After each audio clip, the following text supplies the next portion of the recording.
That's just the natural impact to the market. Because if people are willing to pay more, they will be asked to pay more. I'm going to buy property when everyone starts buying property. Ganun yung mindset ng lahat.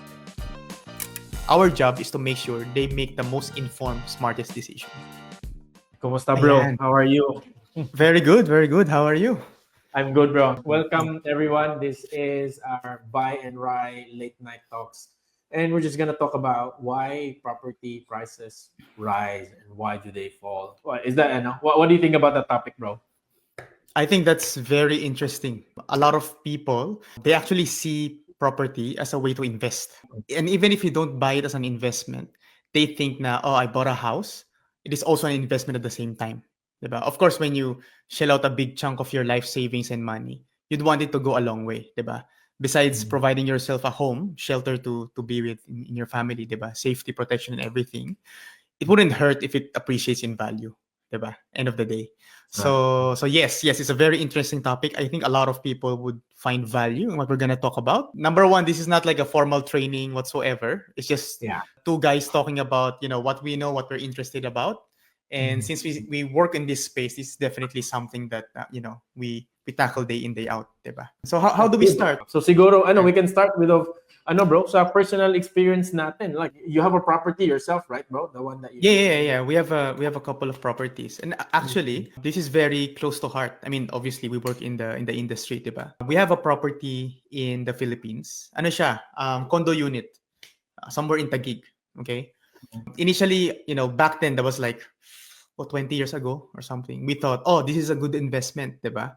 We bought it as a next step kasi my wife and I, we got married then. We want to make sure we have a place to live in, diba?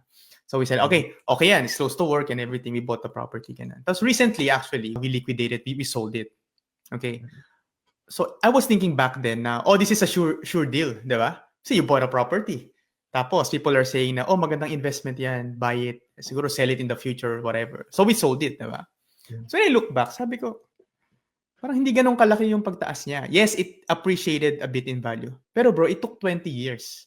20 years, and within that time frame, nag-increase siya ng 20%. For how many years? 20 years yun, bro. 20 years. Sige, not 20. Let's say 18 or something. Kasi I bought it early 20s. Safe to say, hindi na tayo early 20s right now. Diba? So that got me thinking, okay, ba't ganun? Parang 20% lang. 20 years yun diba? Ngayon, it's very different naman dito sa Australia. Diba? In Australia, it's quite different. You can buy a property here. It can appreciate between 4 to 9% in a year, for example. Basic yun, basic. If it's a hot market, in 1 year, it can go up, 15% or something. Parang double pa nun, diba? Tapos, you can hear a lot of people saying na, property doubles every 10 years in Australia or something like that. Right? Common yun people say that. Although, syempre, there's some truth to that, and also, not all properties achieve that, diba? Yeah, of course. Pero now, thinking back, sabi ko, ba't ganon? Like, akala ko basta property, okay. Diba? Like, basta bumili ka, it's okay. That got me thinking, sige, especially now that I serve clients as the buyer agent. Syempre, I represent them to buy investment properties. I want to make sure we're buying the right property, the right location. That would really grow your money. End of the day, kasi it's a money math thing. End of the day, diba? I have this amount of money. I want to be able to invest in this asset class. I want it to grow, obviously. Yun lang naman yun, diba? So that got me thinking, what's the main difference? So I will share siguro one point. Tapos, maybe we can get back to you, see what you think. Pero one major difference is that when we bought the condo in the Philippines, it's actually in an oversupply scenario. We went into the market na, we just needed some place to live kasi. So we didn't really think about, where to buy, what asset class, whatever. So we bought one condo unit in a place where there's so many condo units. So many. Like multiple condo complexes within that, hindi siya suburb, no? City. Within that city. So, andun yung the brands, like yung may DMCI, may Robinson dyan, may SM dyan and everything. There's so many options, diba? And this gets me back to my point. It's an economic, kumbaga, metric lang. It's supply and demand. End of the day, it's supply and demand. It's business, diba? If there's so much supply, it goes to the question siguro, bro, na are condo units in the Philippines or in your case sa Manila, sa Taguig, Right. Yeah. So let's just say condo units, condo sa Manila. Are Yeah. they good investments? Are they good investment properties? In my personal experience, it wasn't that good for us personally. Oh. That I can Bakit? say in all honesty. Kasi parang it took 20 years tapos 20% lang. Tapos peso, 'di ba? Like for example, or let's say ballpark, like I shelled out 4M, sold it for 5M for example, right? 20%. Within that span, almost 20 years, 'di ba? So for 20 years, 1 million pesos lang yung It's up and down kasi. It's up and down. profit. Actually, there was a time that they can sell it, I think, for 7 or something. So nangyari, when we wanted to sell na, at that point in time, marami ng available units pa in that same city, in that area. So doon yung parang okay. Well, number one, it's not advice pala, by the way. I don't work in the Philippines, so like don't take my word for it. I'm just sharing my experience, right? Pero what happened is that we didn't time the market well when we wanted to sell. Diba? We sold it at the time na sobrang daming supply. So imagine you're a buyer, diba? Let's say I'm gonna buy a condo unit at that point in time. Sobrang dami kong option. Why would I overpay or pay more for something na marami pa naman akong pwedeng pagpilian? Diba? Yeah. Whereas if it's a scenario where there's not so many options, syempre people would compete for that limited stock. What's the main reason bakit yung sa experience mo, yung condo sa Pinas was not a good investment? Sa experience mo lang, what was in my experience, pinaka-main? look, kapag sobrang daming condo, it doesn't necessarily mean it's bad. Don't get me wrong, 'di ba? Kasi it's always the disparity between supply and demand. Even though sobrang daming supply, pero demand is still much bigger than that. Okay lang 'yun, 'di ba? So for example, even if there's a place na there's like thousands of condo units, it is what it is, 'di ba? Pero what if hundreds of thousands yung gusto pumunta doon? Obviously, it's still a good investment, 'di ba? Kasi demand outperforms supply. I'm not saying na condo units in the Philippines is bad investment.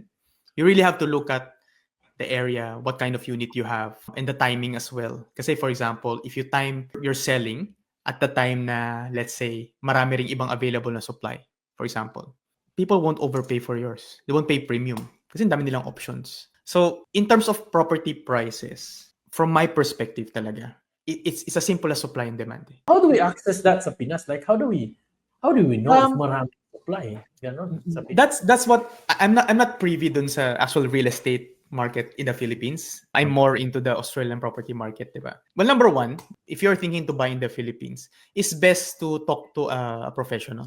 Number one. Not necessarily siguro get the services muna, pero at least get the feel for what's going on. So for example, you talk to ang dami diyan ng real estate. They actually in the Philippines they call them brokers pa. Mga real estate broker. What they call a broker, diba? Dito iba yung broker. Pero in the Philippines they call them broker. Talk to them like, "Hey, how does the market look like right now?" Diba? I'm thinking to buy in this area. Do you have anything in this area? Na kapag sinabi nila agad, like a single real estate agent sabi nila, "Oh, I have multiple option," diba? So imagine mo ganun, tapos you talk to multiple agents, then ang dami nilang supply. Also think about asking, ano yung recent sales, di ba? Like for example, I'm looking for this kind of unit. Mga magkano siya nabenta recently? Kasi what's important is to understand kung ano yung actual sales, not just speculative, di ba? Kasi syempre real estate agents, they wanna sell at a higher premium always kasi, di ba? That's their livelihood. Pero end of the day, you always pay for what the market can offer. So for example, if the market is down in the sense na nagmumura yung mga property prices, just do your research. Talk to people. Libre lang naman yun, diba? Ask them like, "Hey, I'm looking for a condo unit in this place, for example. How do I find out yung mga last sales in this same building, halimbawa?" Ganun. So yun yung medyo ballpark mo, diba? Pero again, kung marami kang option, then that means you wouldn't overpay, diba? As a buyer, diba? So, So it's really about, so for example, may influx of people wanting to live and work in a certain place. May influx, halimbawa. And then the number of houses or properties cannot keep up. Definitely, the limitation on the supply would pull the prices up. Kasi inside info, basically, yung real estate agents, they play with prices. Diba? They're always trying to test what the market can give them. Always. So halimbawa, they do a house open. Diba? There's like 10 people wanting to buy. So kapag mga private sale na, they have their discussions. Pinupush nila yung price. Sabihin nila, I had this experience eh. So kapag bibili ng property, tas multiple kami mga either buyer agents or buyers, they go there and we go there and then I say, oh, ito yung best price ko, diba? So since maraming buyers, yung agent, he'll try to get a higher premium pa. Sabihin nila, is that really your best offer? Kasi meron akong other offer ganito eh. Baka pwede mong dagdagan para yung client ko masaya sa offer mo. Mas may chance na makuha. Parang ganun, di ba? And then that's the same script they say to the other person. So they recycle that script until talagang parang siyang funnel eh, parang filter. Kung sino yung malalaglag. Who will stop and say, oh no, that's my last price talaga, wala na. So ganun sila, tinitest nila yung market na yun. And they have that power kung limited yung supply. And once they do the actual sale, that's when it get posted on the government, on record na, ito na yung bagong let's say benchmark for this type of property in this area, boom, ito na. Diba? For the same time, if they flip the script, ang daming options, tapos ilan lang yung buyer. Let's say I'm only one buyer. Binabaliktad ko yung script. Ako yung merong recyclable, nire-recycle ko yung script. Sabihin ko, yan yung best offer ko dyan. Tell me if you want it or not. Kasi may iba pa akong ino-offeran eh. Ganun. So ngayon, sila naman yung naghahagil. Oh, dito na. Sige, willing kami kahit ganito, kahit ibaba, ganyan. So, ganun yun. So, the power shifts depending on the demand and supply. Tapos, where the power is, dun yung pull ng price. Kapag yung power nasa buyer, prices go down. When the power goes to the seller, prices go up. But that's my perspective. Ikaw, bro, ano bang experience mo? Anong view mo?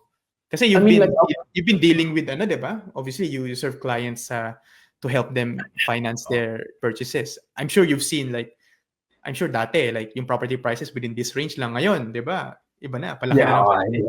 Yeah, definitely. I mean, I've been in property and finance for the past 12 years already. Nakikita ko yung lahat ng actions and what could be mga odd scenarios, mga very unique situations na nangyari sa Australia and all. I mean, I was gonna ask about Philippines on what type of property is good to invest there. I mean, that's a separate whole topic, obviously. Pero if you ask about, should I invest in Australia or should I invest in Philippines? For me, in my personal experience, dito talaga ako sa Australia because there's back data. We have RP data or RP data sa Australia. Yeah, data. No, we can actually track mga suburb, we can suburb performances. We can generate suburb reports. Yeah. So if you want to sort of strategize your investment strategy, kung gusto mo, okay, you want a property na mas mataas yung rent para hindi ka nagbabayad ng wala kang deficit sa monthly repayments mo, then these are the certain type of properties. Pero baka yung property niyan hindi rin siya mabilis tumubo sa valuation. Yeah. Correct. So maybe then go for a property na okay, baka mababa yung rent pero hindi masyadong tataas yung valuation kasi may mga ganung property rin eh. So depende na sa strategy mo or you can go halfway, baka may something in the middle or what. So as brokers or we call that brokers sa Australia or the finance guy in short, not the real estate guy. We don't do any real estate, selling and all. What we do is, okay, if yung kliyente, malaki yung income, then we go for higher valuation properties that go up in valuation much more faster. We yung capital growth niya. Yeah. Capital gain. Capital growth niya. Yeah. Pero pag naman, yung client is maybe, they have a lot of equity in their home because they've been there for 10 years, 12 years, and they just work normal jobs.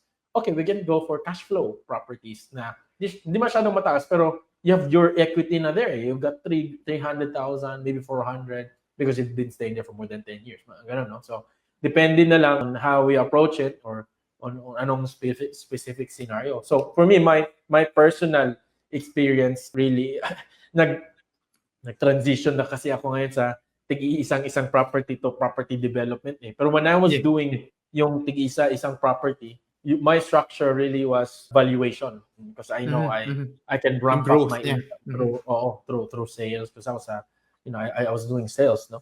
So at least I can duplicate that property faster, kumbaga. And then in choosing which type of property or when it was din siya you could reserve something that's 1 or 2 years ahead and all, or you can buy something that's a nominated property, which for me was the best option to have a growth na pinakamabilis. Whereas where a property has been signed 1 or 2 years ago, and then nag-back out yung owner or original Oh. buyer, and then we didn't take over pretty much, and then there's no stamp duty implications done, So in short, they've done the waiting, but we've benefited from the capital growth. So as soon as it settles, boom, mag-spring up siya. And then that could be one of the ways of getting a good property. But there's so many factors really where There are. why There are. property prices fall or rise. Yeah. There's one that I wanted to at least highlight to our viewers or whoever stumbles upon this video. No, the main idea here is that imagine I'm a real estate agent, diba?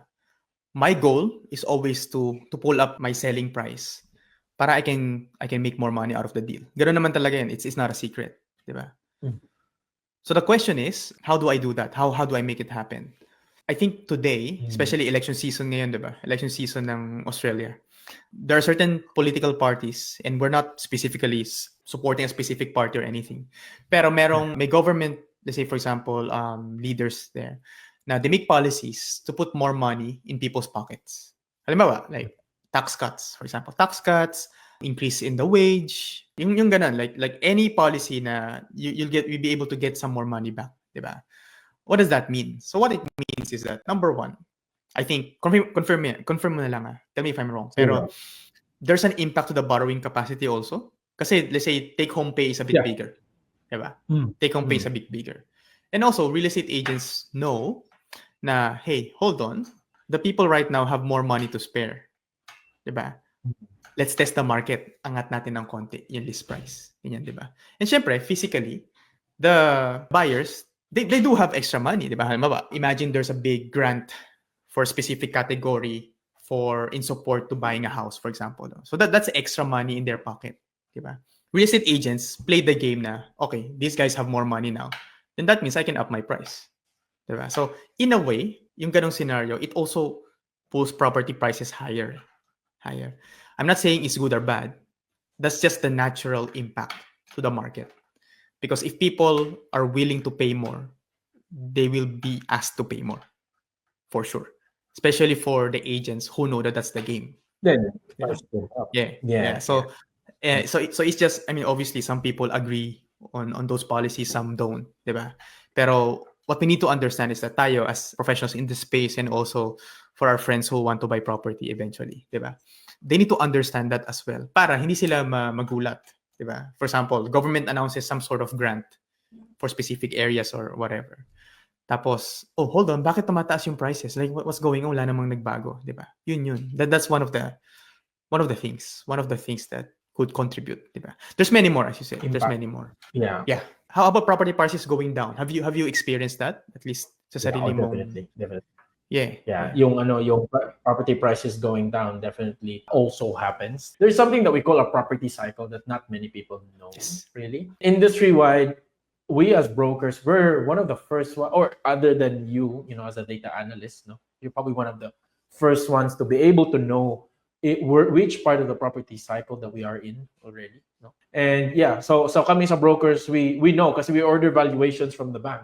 So as soon as we start to notice na yung property, it was supposed to be, the rate was actually supposed to be going higher, pero why is it now slowing down? We then would start to know. And then if there's not much spending out there, like let's just say interest rates go up, obviously mga tao hindi makapagbili ng property. Become more conservative, Yeah, exactly. Oh. And then pag hindi sila makapagbili, in short, maraming supply kasi hindi na-taken out of the market yung yung mga bahay, walang bumibili ng bahay.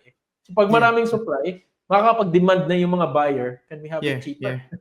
And then doon na bababa na yun ano siya, no? Parang back and forth siya, di ba? Back and forth yun. Yung cycle, di ba? Yeah, correct.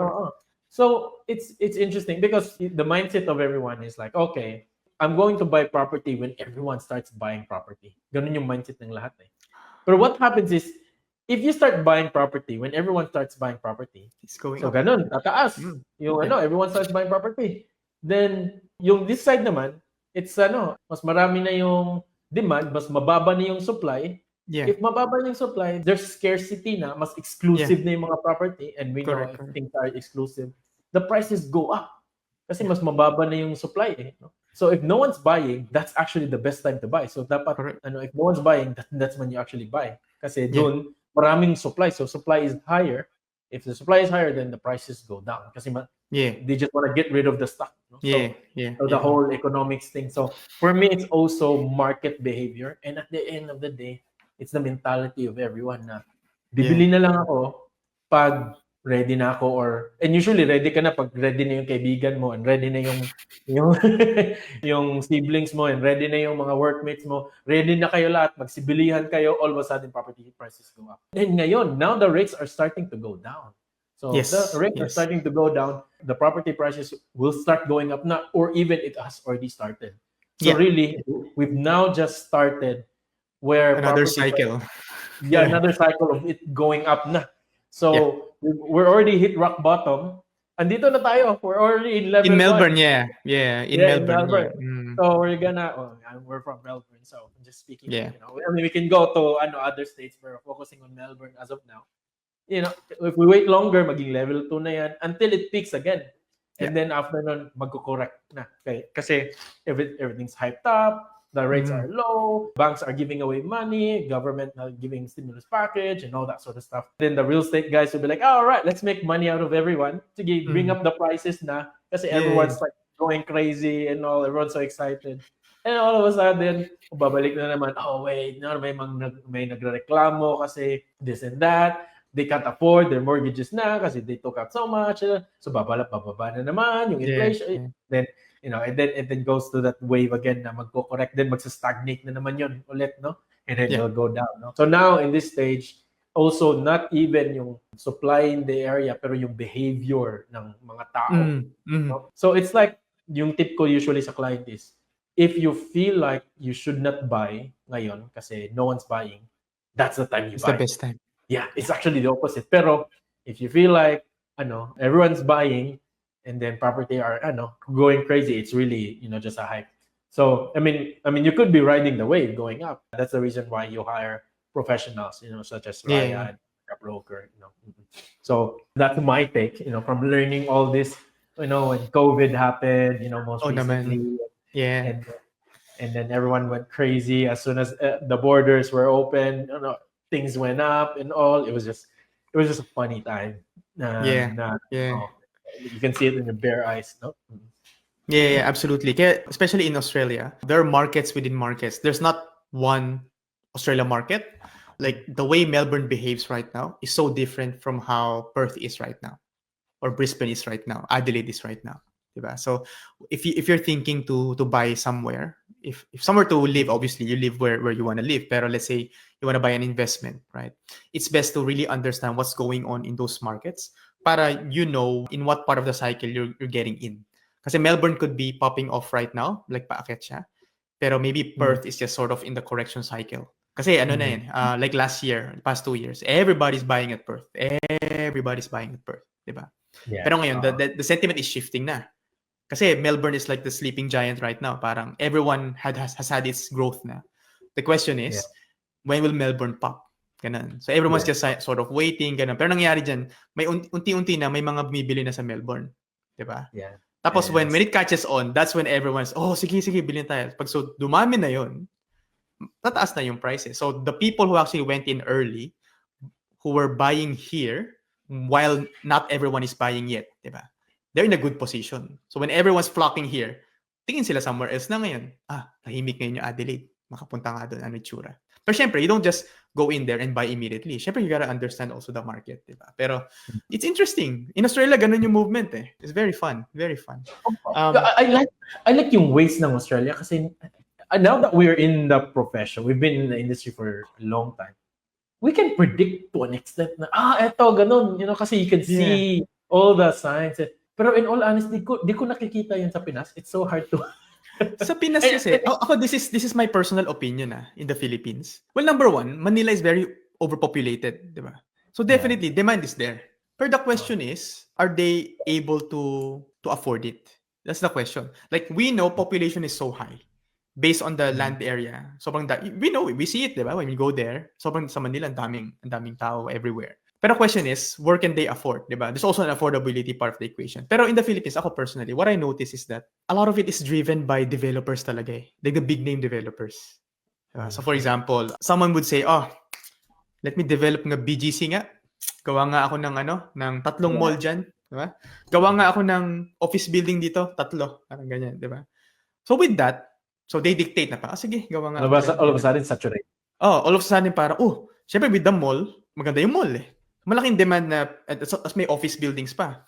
Tapos may mga condos around yan, di ba? So, malaki yung demand in the sense na, okay, ako, for example, I'm a IT professional, halimbawa, o my office is there. Wow, sobrang convenient. Like, katabi lang yung condo na to, may mall na doon, I don't have to go anywhere.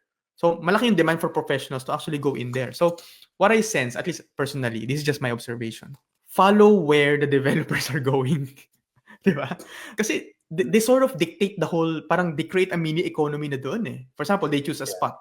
Diba? They choose a spot, they will build a mall, they'll build an office complex, they'll build condos around it. Diba? Ayun, tapos everyone else will follow na parang, sige, magtayo tayo ng restaurants dito, since may malaking mall, Ayala yan. SM yan. Robinson yan, ganun. When you hear those names, like, syempre these guys, they do their own study, diba? And they have, I guess, big money to actually implement on their ideas. So, that's what I notice. Very driven by, yung big names. Unlike in Australia, what I like about Australia is that it's really just mom and dad investors eh. Yeah. Really. Yes, there are builders, diba? They're really builders. Nine builders, right? But then, wala masyado nung very big volume. Although there are, pero those are concentrated more on the city areas eh. Alam mo yan? Hindi siya, yung investment market natin is not dictated by a few big corporation investors. No. It's actually mostly mom and dad investors who really just want to get ahead in life para they have a good retirement or, they can build their wealth for their family. Yeah, yung ganun, diba? Like money for medical bills sa Pinas. Yeah. So again, guys, we're not giving advice sa Philippines. I don't work in the Philippines. This is just I don't work too as well. Wala kaming negosyo. We don't sell. Yes, correct. Pero in Australia, ayan, we can give advice, syempre, in Australia, or give our inputs, our experience, diba? Also in our practice, in my agency, we use actual tools eh. Kasi I'm a data geek eh. My background really is data. So, for example, I just don't buy for a client kasi people are buying there. No, I need to see bakit doon. I need to be able to make sense out of that trend, diba? What is a buyer's agent and how can it help them sa pagbili ng property? Maybe you can, Yeah. Sige, siguro 2-minute spiel. A buyer's agent basically, kasi yung, for example, we see real estate agents, diba? Real estate agents, they represent the seller in the sale transaction. Okay? So meaning, yung seller, for example, ako, I have a house, tapos I want it sold. Pero I don't know how to do that eh.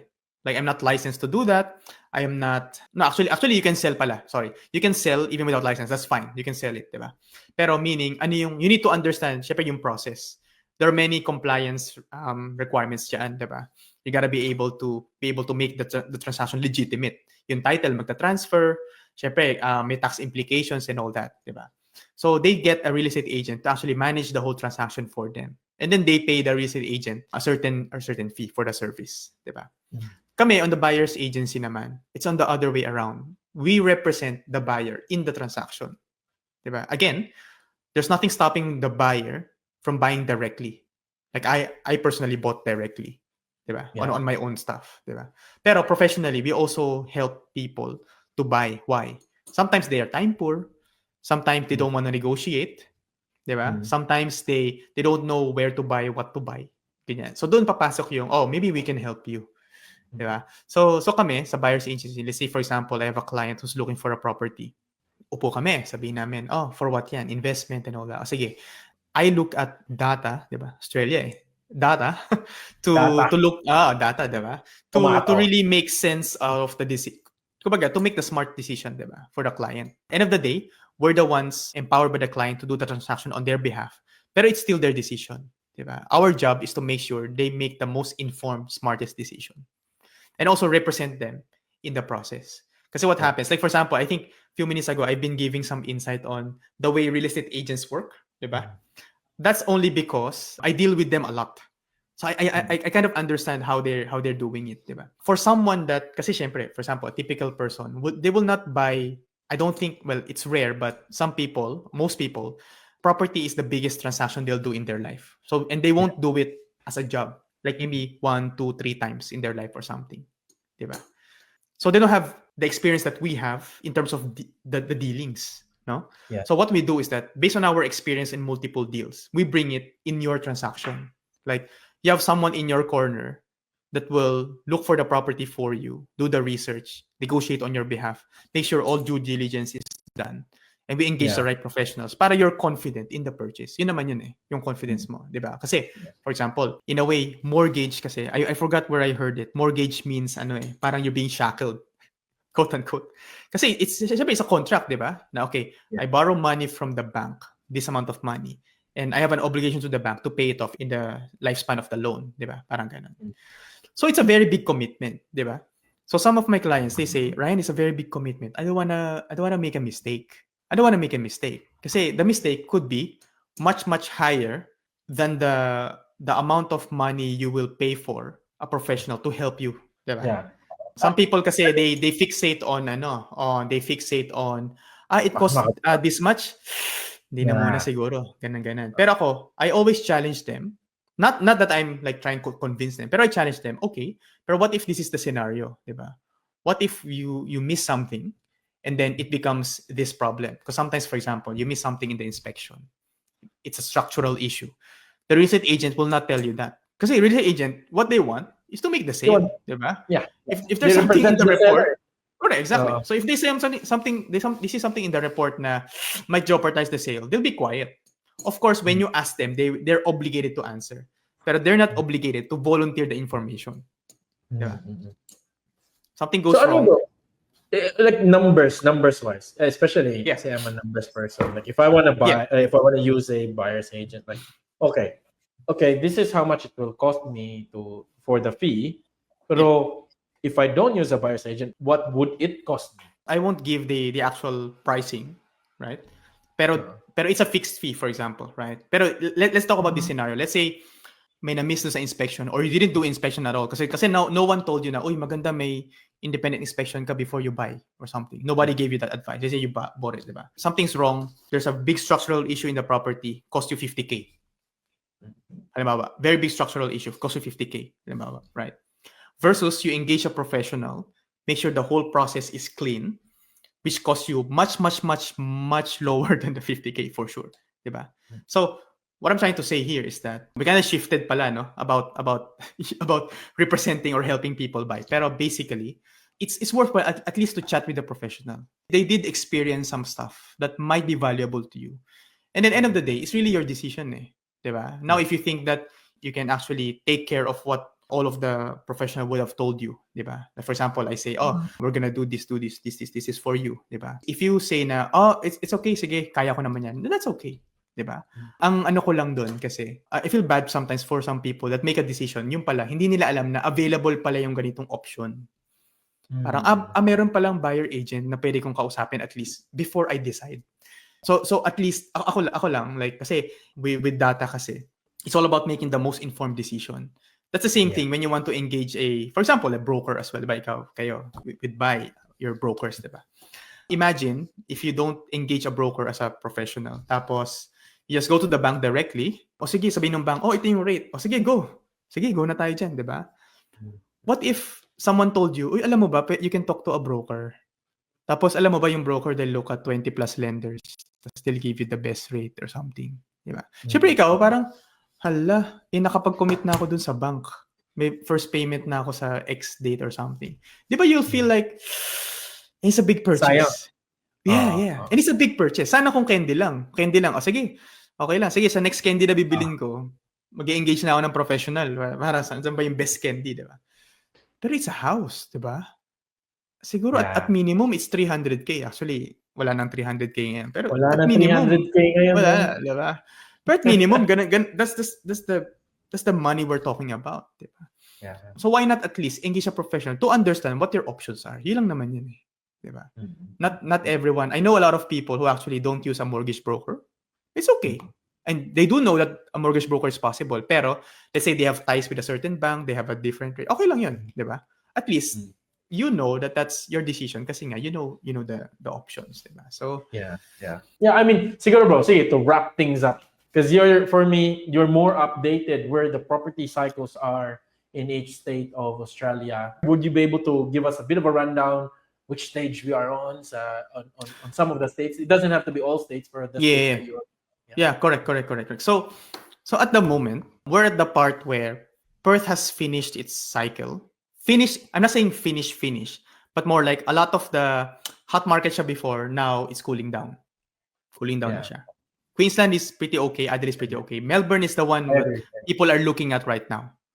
Kasi Melbourne has been sleeping for a while. It hasn't grown as much in the last 5 years because of a lot of different reasons. Pero the money's coming here because if you look at your affordability, kunyari the amount of money you have to be able to buy, Melbourne might be able to be an option for you. For example, the suburbs here or something. Yeah. So the cycle right now, we don't have a crystal ball. But where things are heading at is that the ship has sailed sa Perth and sa Queensland area, for example, right? Melbourne hasn't sailed yet. So people are thinking, oh, let's look at Melbourne. And again, it's not an advice. It's just how things are looking at right now. If you're going to buy, it makes sense to sit with a professional to specifically target as a suburb. Diba? Kasi even if we say, in general, in Perth, wala na masyado or medyo nag-slow down na yung growth, for example. There's still pockets that's okay. Same thing with Melbourne. Not every pocket is okay. Don't get me wrong, right? I'm not saying everywhere in Melbourne is good. You still have to do your data research, 100%.